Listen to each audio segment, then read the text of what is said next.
bolu ketan.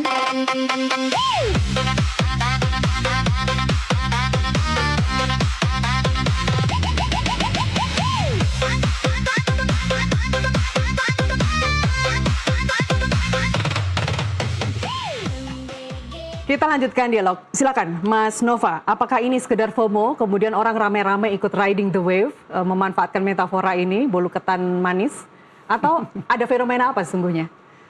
Ini kan tidak pertama kali terjadi ya. Banyak sekali fenomena-fenomena yang mirip-mirip dan berulang.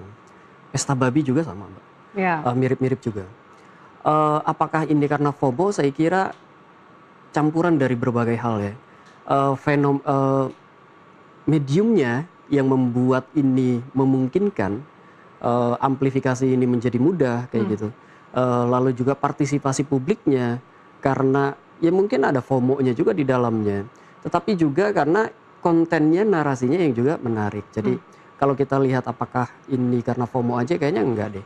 Karena kalau kita agak mundur lagi, selain ada pesta babi, lalu juga ada banyak hal lain, misalnya 2 Agustus 2 tahun kemarin itu kan ramai sekali Demo ya? demonya.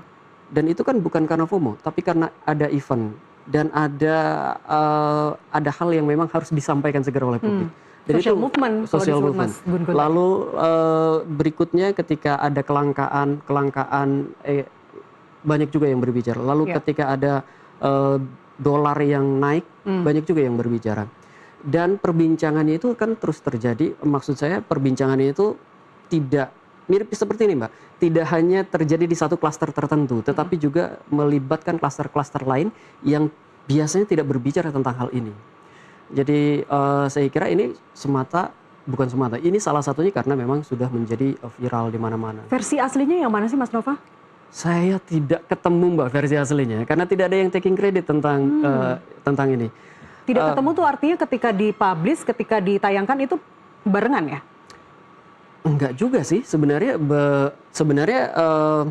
Saya nggak ketemu itu yang berani mengambil kredit tentang ini saya yang buat kayak gitu. Iya, pertama kali muncul ide awalnya. Kalau nggak salah tidak lama dari postingan YouTube tentang wawancara Pak Bahlil kayak gitu. Dari situ kemudian ada kreasi seperti ini, ada kreativitas seperti ini. Setelah itu tiba-tiba kalau Anda meledak bandingkan saja dengan social movement di bulan Agustus tahun lalu, itu kan isunya beda dan saat itu juga orang juga tidak kemudian rame-rame taking credit karena itu sesuatu yang organik dilakukan bersama, bukan? Betul, Mas Nova? betul. Nah, sekarang kalau misalnya ini sudah beberapa hari ya dan menjadi FYP sampai Turki, sampai Korea, mereka orang-orang sana bikin versi-versinya masing-masing gitu. Apa yang Anda tangkap? Apa yang bisa Anda simpulkan? Tidak ada satupun yang taking credit, sementara itu sudah semakin meluas. Saya sih bukan khawatir, saya menduga. Tiba-tiba ada yang ngaku. Kalaupun di aku gitu, ini bakal banyak juga yang memberikan komentar ya. Ya, karena kalau dilihat, kita tahu intensi awalnya adalah memberikan kritik kepada Pak Bahlil. Ya. Tetapi kemudian ini berubah dari kritik menjadi apresiasi. Bukan hanya kepada karyanya, tetapi juga pada Pak Bahlilnya. Ada pergeseran citra dari Pak Bahlil yang banyak kritik menjadi yang lucu-lucuan kayak gitu. Nah, saya kira mungkin ini yang taking credit jadi khawatir. Jangan-jangan kalau saya yang menyatakan itu, saya yang justru akan dimaki-maki oleh publik kayak gitu. Anonimitasnya di sini masih dipertahankan betul, ya. Anonimitas itu jadinya sangat penting buat yang apa Mas Gun Gun? Mereka takut akan dipolisikan? Enggak sih, menurut saya sih di kasus ini nggak ada yang sensitif. Dari sisi hukum, dari sisi politik. Justru saya melihat ini lebih pada, kalau pakai istilah tadi Gustav Libong itu, ya ini the contagion phenomenon. Menular ya? Ya. Berbeda dengan 17+8 itu basisnya itu movement. Karena apa? Kalau saya istilahkan itu di situ ada penyatuan simbolik atau simbolik convergence. Lagi-lagi ini meminjam istilah akademik tuh dari Ernest Borman. Ini simbolik convergence 17+8 beda sekali dengan Mas Bahlil ganteng. Ini perilaku kolektif, ini social movement, tidak bisa di satu keranjang yang sama. Kalau pinjam teorinya Bandura, Ya. juga pakai Albert akademik. Bandura, ya. Ini kan ada teori belajar sosial di sini. Ya. Ada movement yang mereka belajar. Kalau tadi ada sebut contagion, menular. Di sini mereka akhirnya mengembangkan satu versi ke versi yang lain. Dan semakin ke sini, versi-versi itu ternyata juga tidak semanis yang pertama kita dengar. Ya. Semanis yang isinya bulu ketan dan pujian-pujian atau mengambil dari lirik-lirik atau komen-komen netizen. Liriknya semakin tajam, Mas. Semakin apa? Roastingnya tuh semakin ya body shaming, semakin serius. Apakah anonimitas di sini menjadi, ya itu tadi, keuntungan buat mereka? Kalau saya tuh memaknai kritik yang paling tajam itu bukan soal kayak ke orang ya, body shaming dan lain sebagainya, tapi pada kebijakan. Apa kritik tertajam terhadap Pak Bahlil dari fenomena ini? Nggak ada. Selain Coba dari fenomena ini, apa kritik Iya, selain dari tajamnya? komentar-komentarnya ya. Iya. Nggak ada. Misalnya, apa ada kritik terhadap blackout listrik? Nggak ada. Bagaimana bisa penuntasan kasus Sumatera? Nggak ada. Jadi fenomena ini murni menurut saya organik sebagai fenomena perilaku kolektif.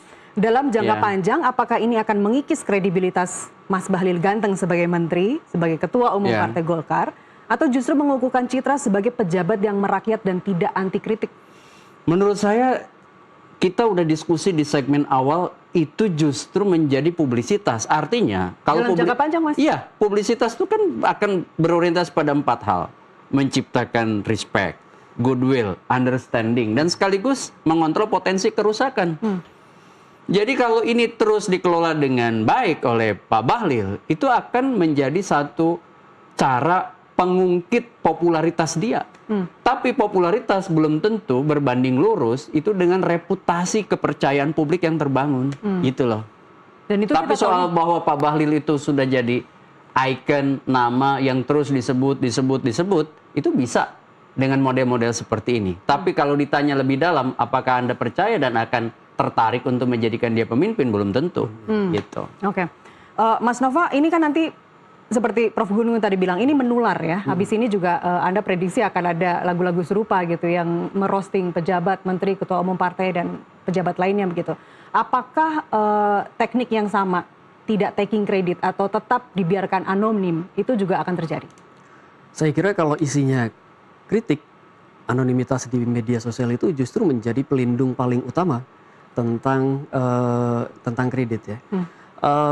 Dan akan terus-terusan saya kira, kecuali untuk publisitas, kecuali untuk pencitraan diri, itu tentu saja akan butuh kredit kayak gitu.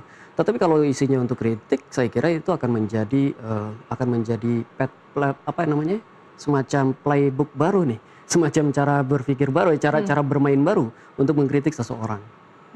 Oke. Gitu. Ini kan muncul di saat rupiah kita bahkan akan diprediksi sampai 25.000 per dolar Amerika Serikat, dan bahkan tahun ini bukan hanya dari WhatsApp grup keluarga aja, tapi analis juga memperkirakan sampai 20 ribu dalam waktu dekat. Kemudian satir ini muncul, apa yang Anda tangkap?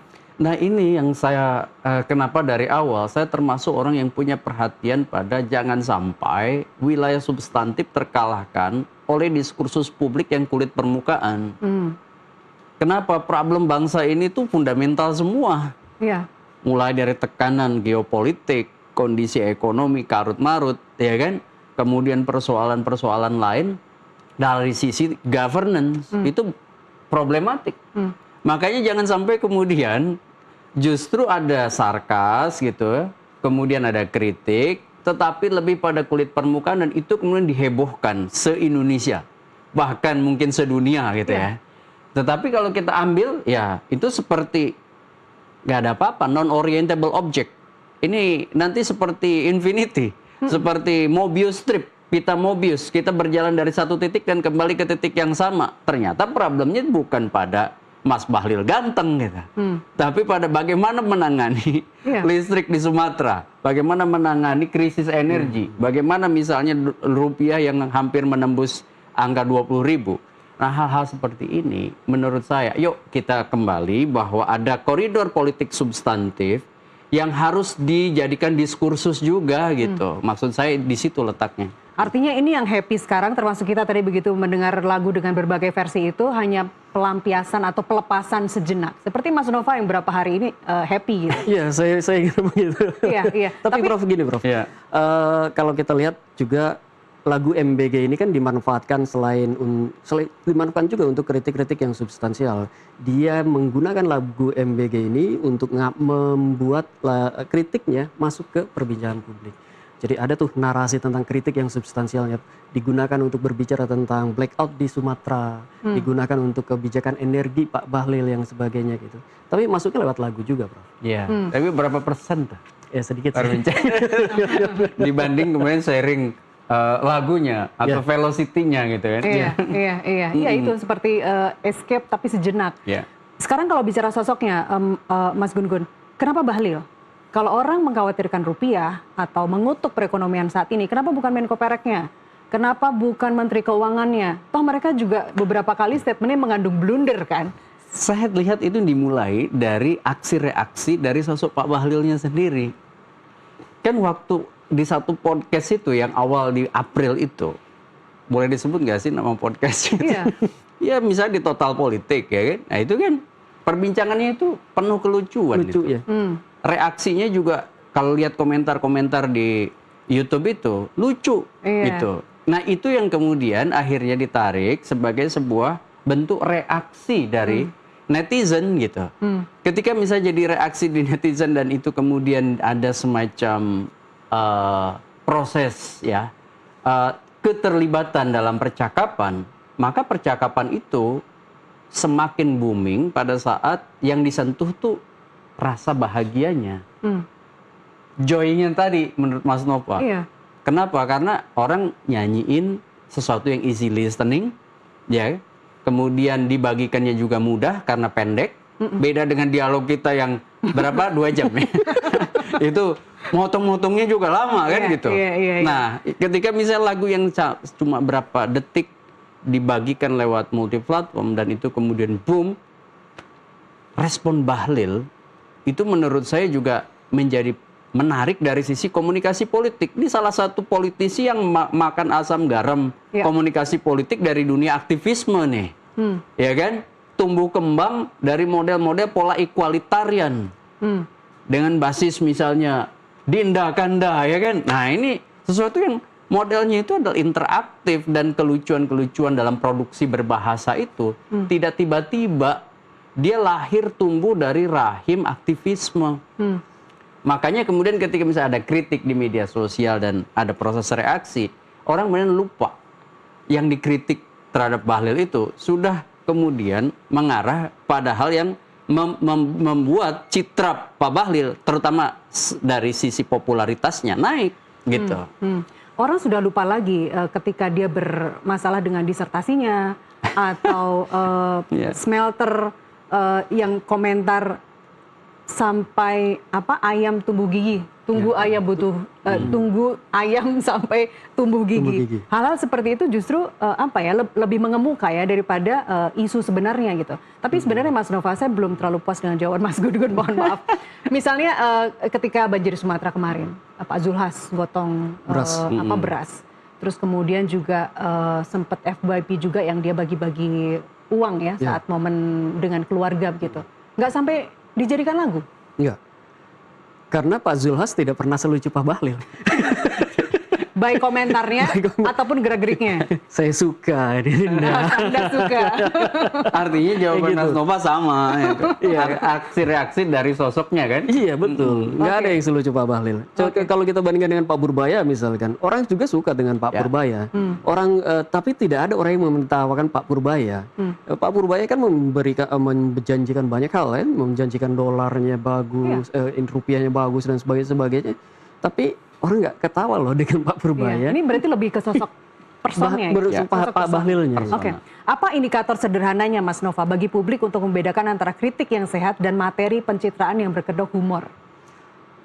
Kayaknya tadi sudah disebutkan banyak sama Prof. Gun-Gun. Kalau di medsos, bagaimana orang bisa langsung memahami itu? Apakah muncul dari konten kreator yang selama ini serius, dari seorang aktivis, dari seorang public figure? Biasanya yang paling substantif itu memang disampaikan oleh aktivis-aktivis ya. Tetapi lagi kelemahan dari konten-konten yang substantif, kritik-kritik yang substantif adalah dia sulit sekali untuk diterima oleh publik dengan cepat. Karena harus dibaca tuh argumentasi permasalahannya apa, lalu keberatannya di mana, argumentasinya bagaimana, itu kan butuh banyak sekali berdaya analitik kayak gitu ya.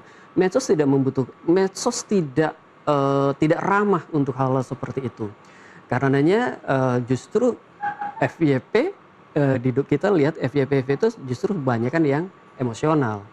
Dan kritik itu kan jarang sekali yang emosional. Kalau kritiknya emosional justru akan menjadi bumerang pada pengkritiknya. Ya. Biasanya begitu. Dan ketika kita melihat hal ini, ya saya kira kita butuh cara menggabungkan dua hal ini. Bagaimana kritik ini bisa baik, bisa bersubstansial, tetapi juga tidak jatuh pada hal-hal yang tidak menarik gitu. Dia tetap menjadi menarik, menjadi up to date, menjadi ramai di media sosial. Untuk MBG Mas Bahlil Ganteng ini sampai berapa hari ke depan akan riding the wave? Akan jadi FYP? Saya kira tidak akan terlalu lama lagi sih ya, karena pertama gini, biasanya biasanya suatu isu itu menjadi FYP karena ada emosi yang dimainkan di sana. Lalu ada kebaruan juga, lalu juga isunya itu relate dengan publik. Nah, kalau 3 ini sudah sampai kepada publik dan tidak ada lagi hal yang baru, tidak ada lagi yang menarik, biasanya isunya akan turun. Akan turun kayak ya. Gitu. Dan kalau saya lihat pada MBG ini, versi apa lagi yang belum keluar? Udah ada ska, udah ada rock, Arab. Lalu pada Pak Bahlil ya, mungkin nanti akan naik lagi ketika Pak Bahlil berbicara langsung di Indonesia. Atau ketemu langsung sama ketemu penciptanya gitu. Tapi kayaknya itu juga tidak, kalau lihat ininya, lihat trennya, mungkin kalau prediksi saya mungkin 2, 3, 4 sampai maksimal 1 minggu ke depan. Setelah itu kita akan kembali kepada dolar yang semakin tinggi. Itu artinya hiburan buat Mas Nova. Cuman sampai seminggu ke depan. Oke, terakhir sekaligus closing statement, Prof Gun-Gun. Apa yang perlu diperbaiki dari cara partai, kemudian juga pemerintah, aparat merespons ekspresi seni supaya ruang kritik tetap hidup tanpa menimbulkan rasa takut berlebihan? Kalau kita bicara ruang kritik yang dalam lagu MBG ini kan kayaknya nggak ada orang yang takut ya karena anonimitas tadi yang dipegang. Iya, menurut saya pemerintah, partai ataupun sosok aktor politik itu memang harus membuka katup di tengah kepenatan situasi sosial. Jangan kemudian semua katup ditutup karena bisa jadi ledakan yang tidak terprediksi. Sosial media sekalipun bisa menjadi daya ledak tinggi. Kan opini publik itu seperti air tenang, lautan tenang, dan dalam. Tapi ketika ada gempa, dia bisa jadi tsunami. Ya. Yang tidak ada kekuasaan ekonomi maupun kekuasaan politik yang bisa menahannya. Syaratnya apa? Harus ada wisdom untuk membuka katup. Jadi jangan kemudian punya asumsi bahwa katup semua ditutup itu adalah jaring pengaman. Justru itulah titik awal dari bencana. Kalau syarat-syarat sudah terpenuhi, seperti adanya krisis, adanya friksi di tubuh militer, adanya masifikasi isu, ada tokoh pemersatu, tinggal menemukan momentum. Itu yang disebut dengan akan munculnya gerakan yang bukan hanya tersentral di Jakarta. Satu syarat dalam konteks demokrasi, harus ada ruang berdialog. Dan media sosial bisa jadi ruang dialog kelucuan, ruang dialog substantif. Biarkan itu menjadi fenomena yang tidak harus diletakkan dalam satu keranjang yang sama. Biarin aja fenomena seperti itu ada, fenomena kritik substantif juga tetap harus dipikirkan oleh orang-orang yang punya kepedulian, bukan hanya orang yang larut dalam perilaku kolektifnya. Gitu. Tapi secara substantif, kritik-kritik itu harus diperbaiki, bukan harus di-counter dengan sesuatu yang harus yang baik, yang fundamental. Iya, harus direspon dengan baik. Jangan gampang mengadukan, melaporkan. Itu fenomena yang tidak menarik dari sisi demokrasi. Biarkan kritik itu menjadi bagian tidak terpisahkan, gitu ya, dari keberadaan rezim kekuasaan siapapun. Tapi apakah kemudian langkah kalau nanti ada lagu-lagu baru seperti lagu satir MBG ini, apakah pejabat yang lain, partai yang lain akan mengikuti? Itu kita belum tahu. Nah, nanti kalau misalnya dia tidak bisa ngikutin, dia akan jadi bumerang efek. Jadi saran Anda? Saran saya ya harus memahami setiap zaman itu ada kanalnya dan kanal itu punya karakteristiknya. Dipahami itu sebagai bagian dari komunikasi politik di suprastructure maupun komunikasi politik di infrastruktur gitu. Ingat, infrastruktur itu ada partai, ada kelompok penekan, kelompok kepentingan, ada media, ada figur. Ya, ini jangan diabaikan nih. Dan semua ini punya perbedaan-perbedaan, termasuk dalam penggunaan platform. Twitter dengan TikTok aja beda. Apalagi misalnya media konvensional seperti dialog yang dipandu oleh Dr. Nastiti, ya kan? Ya tentu kritiknya beda kan. Tentu berat. Ya. Oke, Mas Nova, hari ini kita sudah dapat 4 SKS langsung dari guru besar, dari seorang guru besar komunikasi politik. Terima kasih Mas Sama-sama. Gun-Gun, Mas Nova, kita Terima kasih, ketemu Mbak. di lain kesempatan. Pemirsa, lagu TikTok ke meja diskusi, satu hal yang jelas, publik kita semakin kreatif mengemas kritik. Semoga tawa ini tidak menuju kontraproduktif, melainkan perbaikan. NTV Prime kembali dengan informasi lainnya usai jeda, tetaplah bersama kami.